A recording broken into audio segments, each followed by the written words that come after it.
देश के दुश्मन सिर्फ बॉर्डर के पार ही नहीं है, देश के अंदर भी। अरे पाकिस्तान वाले कह रहे पानी उतार रहा है, ये बहुत सारा रहा है। पाकिस्तान की तरफ क्यों ले रहे हो? मुझे नहीं पता तुम तरफ क्यों रहे हो? उग्रवाद पाकिस्तान वाले कर रहे हैं। तुम्हें कैसे पता? हैं? पाकिस्तान से नहीं कर रहे। लश्कर तैयब, TRF, हमास कौन है? कह रहे मैं कह रहा हूँ बीजेपी वालों ने करवाया, ये जो बीजेपी की सरकार है।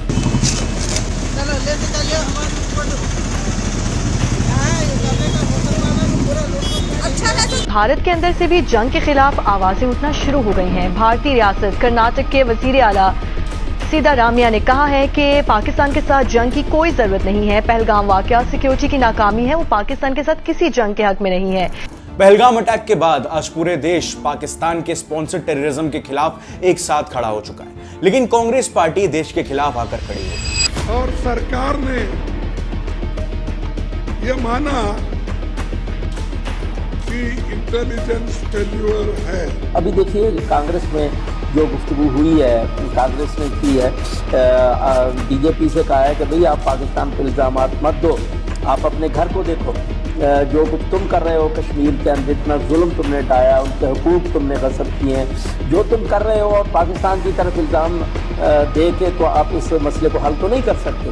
भारत में बैठी कांग्रेस पार्टी अब पाकिस्तान की PR बन चुकी है और कई हिंदुस्तान के लोग आपके साथ सिंपैथाइजर भी हैं। अरुंधति रॉय है, ममता बनर्जी है, कांग्रेस पार्टी है, कम्युनिस्ट पार्टी है, लेफ्ट पार्टीज है, दलित पार्टीज हैं। हिंदुस्तान सारे लोग तो नहीं मोदी के साथ, और कई हिंदुस्तान के लोग आपके साथ सिंपैथाइजर भी हैं।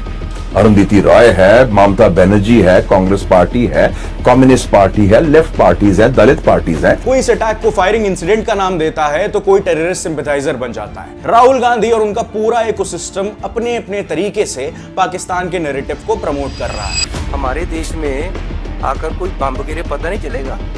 कहते ही पाकिस्तान में हमने सर्जिकल स्ट्राइक किए थे, कोई कुछ नहीं हुआ, कहीं नहीं दिखे सर्जिकल स्ट्राइक, किसी को नहीं पता चला। अरे मैं तो हमेशा मांगता रहा हूँ। ಶತ್ರು ರಾಷ್ಟ್ರ ಅಂದ್ರೆ ಇವ್ರ ಪ್ರಕಾರ ಪಾಕಿಸ್ತಾನ, ನಮಗದು ಶತ್ರು ರಾಷ್ಟ್ರ ಅಲ್ಲ, ನಮ್ಮ ಪಕ್ಕದಲ್ಲಿರ್ತಕ್ಕಂಥ ರಾಷ್ಟ್ರ, मित्र राष्ट्र ना। इन इस्लामिक टेररिस्ट को बुलेट चाहे पाकिस्तान से मिलती है, लेकिन इनके आतंक का जस्टिफिकेशन इंडिया से ही मिल जाता है। और जो लोग टेररिज्म को जस्टिफाई करने वाली थ्योरीज बनाते हैं वो देश के लिए उतने ही खतरनाक हैं जितने की आतंकवादी खुद हैं। मोदी गवर्नमेंट पाकिस्तान से तो निपट लेगी, लेकिन पहले हमें इन कांग्रेसी नेताओं से निपटना होगा जो टेररिस्ट अटैक्स को व्हाइट वॉश करते हैं सिर्फ इसलिए क्योंकि उन्हें मोदी सरकार पसंद नहीं। ये लोग मोदी से हेट करते करते देश से भी हेट करने लगे हैं। ये लोग अपोजिशन नहीं है बल्कि ये देश में बैठे गद्दार हैं। जब अपोजिशन खुल के पाकिस्तान से प्यार दिखा रहा है तो हम क्यों पीछे हटें इनका असली चेहरा दिखाने से। जहां एक तरफ ये पाकिस्तान से प्यार दिखा रहे हैं तो पाकिस्तान भी पीछे नहीं है, वो भी इनकी वाह खूब तारीफें कर रहा है। पहलगाम की जिम्मेदारी किसकी है? जिम्मेदारी तो सरकार ने लेनी चाहिए। पहलगाम की जिम्मेदारी चक्के चक्के उस नागपुर पर आपके हर जगह आपको मिलिट्री दिखेगी, पुलिस दिखेगी, CRPF दिखेगी। किस लिए? बॉर्डर पे हैं तो कहां से आए, जहां तक पहुंचे हैं तो वापस कहां गए? 3 टायर सिक्योरिटी रहते हुए भी लैब्स पे और ये सिक्योरिटी लैब्स है। कोई इंटेलिजेंस फेलियर नहीं था, इंटेलिजेंस इनपुट्स होने के बावजूद अटैक हो गए। तो चलिए एक एक करके इन सभी अपोजिशन लीडर्स को डिबंक करते हैं आज। सबसे पहला नाम इसमें आता है रॉबर्ट वाड्रा का, जो गांधी परिवार के शाही दामाद भी हैं। इन्होंने पहलगाम में हुए आतंकवादी हमले का रीजन देश में बढ़ रहे हिंदुत्व को बताया। इनका कहना है कि देश में हिंदू और मुसलमान के बीच डिवाइड बढ़ गया है, जिसकी वजह से मुस्लिम्स जो हैं वो अपने आप को कमजोर महसूस करने लगे हैं, इसलिए टेररिस्ट ने हिंदुओं को मार डाला। This government will try and show that talk about Hindutva, and the minorities feel uncomfortable and they feel troubled when you have a survey on mosques. And if you see the way this act, if you dissect this terrorist act that took place, if they're looking at people's identity, why are they looking at people's identity? Because there's a divide that has come about in our country with Hindus and Muslims. अब बताओ क्या logic है इसमें? मतलब terrorist ने हिंदुओं को इसलिए मारा ताकि वो प्रधानमंत्री जी को कम्युनल हार्मोनी का मैसेज भेज सकें।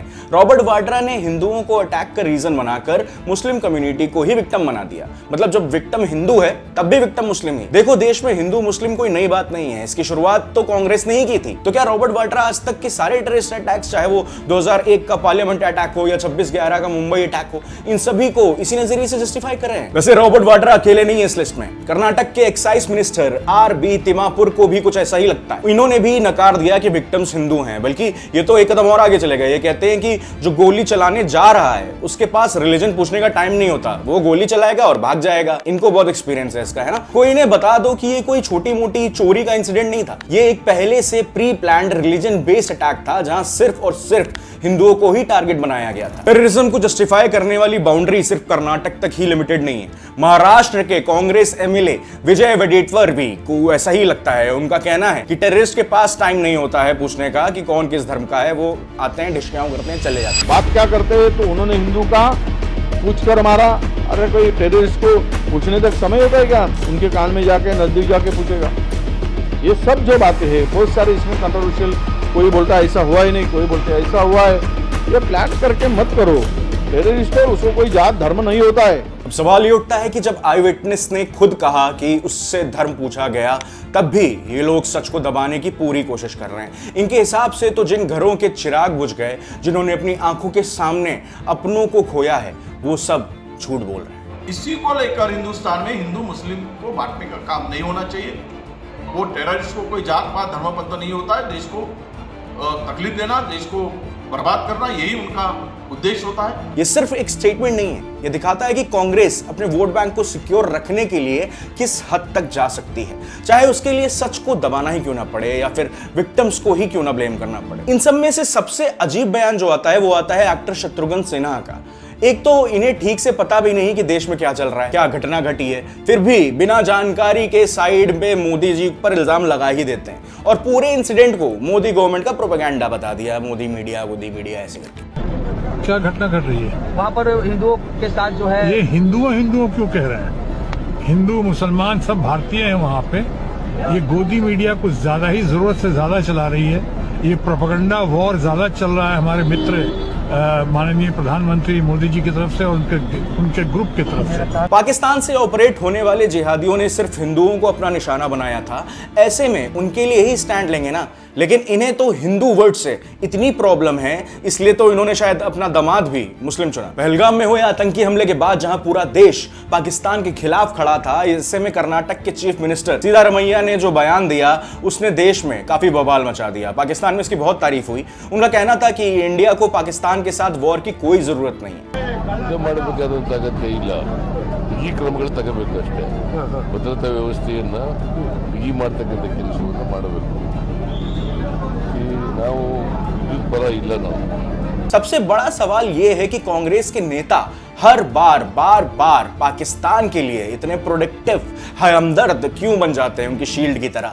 हिंदुओं का गुस्सा तब और भड़क गया जब पाकिस्तान के न्यूज चैनलों ने सिद्धारमैया के स्टेटमेंट को बार दिखाकर अपने प्रोपेगेंडा को फैलाने की कोशिश की, ताकि पाकिस्तान ये बात प्रूव कर सके कि उनका पहलगाम अटैक में कोई लेना देना नहीं है। भारत के अंदर से भी जंग के खिलाफ आवाजें उठना शुरू हो गई हैं। भारतीय रियासत कर्नाटक के वजीर आला सिद्धारामैया ने कहा है कि पाकिस्तान के साथ जंग की कोई जरूरत नहीं है। पहलगाम वाकया सिक्योरिटी की नाकामी है, वो पाकिस्तान के साथ किसी जंग के हक में नहीं है।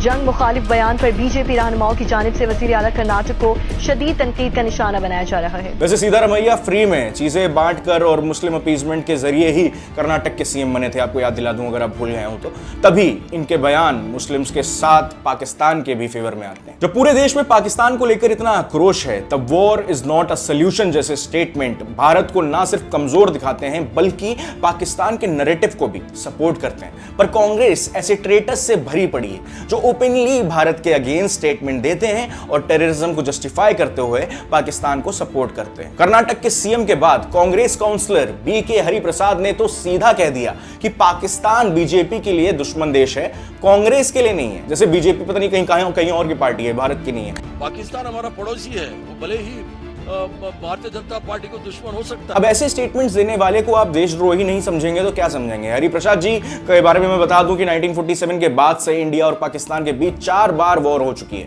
और कई बार बॉर्डर पर अटैक्स हुए हैं। ये तो हर हिंदुस्तानी को पता है कि पाकिस्तान की इंडिया को लेकर क्या इंटेंशन है। सीतारमैया और बीके हरिप्रसाद जैसे प्रो पाकिस्तानी लीडर्स के बाद सैफुद्दीन सोज भी ओपनली पाकिस्तान को सपोर्ट करते हुए नजर आए। सैफुद्दीन ने पहलगाम अटैक पर पाकिस्तान को डिफेंड करते हुए कहा, जब पाकिस्तान कह रहा है कि उसका असम्बली में हाथ नहीं है तो इंडिया को उसकी बात मान लेनी चाहिए ना। क्यों झगड़ रहे हो, क्यों नहीं उनका यकीन कर रहे हो? They are good people.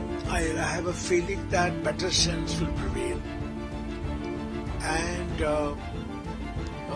Pakistan's word should be accepted that it is not involved in Pahalgam. और इतना ही नहीं, उन्हें हिंदुस वाटर ट्रीटी के रद्द होने से भी बहुत तकलीफ है, प्रॉब्लम है उससे। वो चाहते हैं कि इंडिया पाकिस्तान का पानी ना रोके। It is a treaty. It has worked well even during the wars, and it offers advantage both to India and Pakistan. What will we do with water that is available? It will submerge Punjab and Jammu and Kashmir altogether, and water should flow down to the sea through its own course. That is what is happening this time. I have a feeling we mustn't go that far. Saifuddin जैसे politician देश के वो, क्या बताऊं उनको क्या शब्द दूं, जो टेररिस्ट सिंपैथाइजर ही हैं और जिन्होंने हमेशा टेररिज्म को ही सपोर्ट किया है। इनके जैसे कांग्रेसी भारत के नेता कम और पाकिस्तान के नेता ज्यादा लगते हैं। मैं आपको याद दिला देता हूं कि वही इंसान है जिसने पहले बुरहान वानी जैसे टेररिस्ट को जिंदा रखने की बात की थी और परवेज मुशर्रफ की आजादी की मांग को भी सपोर्ट किया। अब जरा सोचिए, अगर आज कांग्रेस पार्टी की सरकार पावर में होती तो टेररिज्म के खिलाफ एक्शन लेना तो दूर, ये लोग विक्टिम्स की फैमिली मेंबर्स को जेल भेज देते हैं, ऐसा लगता है। ये कह रहे हैं कि आप मुसलमानों और पाकिस्तानियों को डिफेम कर रहे हो और नफरत फैला रहे हो। मिस्टर शरद पवार की बेटी और नेशनलिस्ट कांग्रेस पार्टी की एमपी सुप्रिया सुले ने पहलगाम अटैक पर ट्वीट करते हुए इस ब्रूटल अटैक को सिर्फ एक फायरिंग इंसिडेंट कह दिया। फायरिंग इंसिडेंट, जैसे किसी की गन बस गलती से चल गई हो, पैर हाथ लग गया हो, या कोई रैंडम फायरिंग नहीं थी। अरे ये अगर कोई रैंडम फायरिंग होती तो इतने ऊपर पहाड़ से छुपके वो एकदम से नीचे क्यों आते और कह देते जाओ बता देना मोदी को, ऐसा क्यों कहते? जब ऐसे लीडर्स इस्लामिक टेररिज्म को व्हाइट वॉश करते हैं और उन्हें ओपनली एक्सेप्ट करने से कतराते हैं तो ये सिर्फ हिंदू विक्टिम्स के दर्द का मजाक नहीं बनता बल्कि इनडायरेक्टली टेररिज्म को भी सपोर्ट करता है। अब तक तो हमने सभी बारातियों के स्टेटमेंट सुन लिए, अब जरा हमारे दूल्हे राजा यानी राहुल गांधी, जहां इनकी मोहब्बत की दुकान भी थोड़ी सेलेक्टिव है। पहलगाम अटैक के सभी विक्टिम्स में से राहुल गांधी सिर्फ एक ही विक्टिम की फैमिली में सबसे पहले मिलने गए थे। गेस करो वो कौन था? सैयद आदिल हुसैन शाह। जब कांग्रेस के ऑफिशियल हैंडल्स सर तन से जुदा जैसी इमेजेस यूज करते हैं, मोदी जी के खिलाफ प्रोपेगेंडा चलाते हैं, तब ये मोहब्बत कहां चली जाती है? और पार्लियामेंट में यही राहुल गांधी हिंदुओं को हिंसक कह चुके हैं। और जो लोग अपने आप को हिंदू कहते हैं वो 24 घंटा हिंसा हिंसा हिंसा, नफरत नफरत नफरत, असत्य सत्य असत्य। It's sad to see that some people are attacking my brothers and sisters from Kashmir and the rest of the country. शायद इनकी मोहब्बत की दुकान सिर्फ एक पर्टिकुलर कम्युनिटी के लिए ही खुलती है, बाकी सबके लिए हो जाता है लाइन में एकदम पीछे खड़े रहो, बचा कुछ तो दे देंगे। ये वही राहुल गांधी है जो विक्टिम्स को 2 दिन तक सिंपैथी दिखाते हैं और अपनी पार्टी के लीडर्स को गवर्नमेंट पर हमला करने के लिए खुला छोड़ देते हैं पीछे से। इन्हें विक्टिम्स के दर्द से कोई लेना देना नहीं है। इनका मकसद सिर्फ एक होता है, मोदी गवर्नमेंट को ब्लेम करना और कैसे भी उस एक पीसफुल कम्युनिटी को प्रोटेक्ट करना, चाहे विक्टिम हिंदू ही क्यों ना दिखाने पड़े, चाहे उनकी जान क्यों ना चला जाए, पर बुरे वही होंगे। राहुल गांधी नफरत की बाजार खुद खोल कर बैठे हैं और मोहब्बत का लेक्चर दूसरों को देते हैं। मैं तो कहूंगा ये दुकान भी नहीं, ये तो नफरत का मल्टीप्लेक्स है, एक मॉल है। अगर इन्हें कॉल आउट करो तो ये लोग फ्रीडम ऑफ स्पीच का रोना रोएंगे। आज पाकिस्तान की मीडिया इन्हीं कांग्रेसी नेताओं के नाम लेकर दुनिया के सामने ये दिखाने की कोशिश कर रही है कि पहलगाम अटैक में पाकिस्तान का कोई हाथ नहीं था, बल्कि ये सब मोदी सरकार का प्लान था, या किस तरह से ये रिलीजियस नहीं है। ऐसे स्टेटमेंट्स इंडिया की इंटरनेशनल इमेजेस को भी खराब करते हैं, पर क्या करें, ये तो खुद ही जाते हैं दूसरे देशों में इंडिया की बुराई करने। भारत अब वो भारत नहीं है, वो ऐसे गद्दारों के खिलाफ एक साथ खड़ा है जो देश के साथ नहीं है, वो देश में रहने लायक भी नहीं है। और अगर इस चैनल में आप नए हैं तो चैनल को सब्सक्राइब जरूर करिएगा। मिलते हैं अगली वीडियो में। जय हिंद, जय भारत।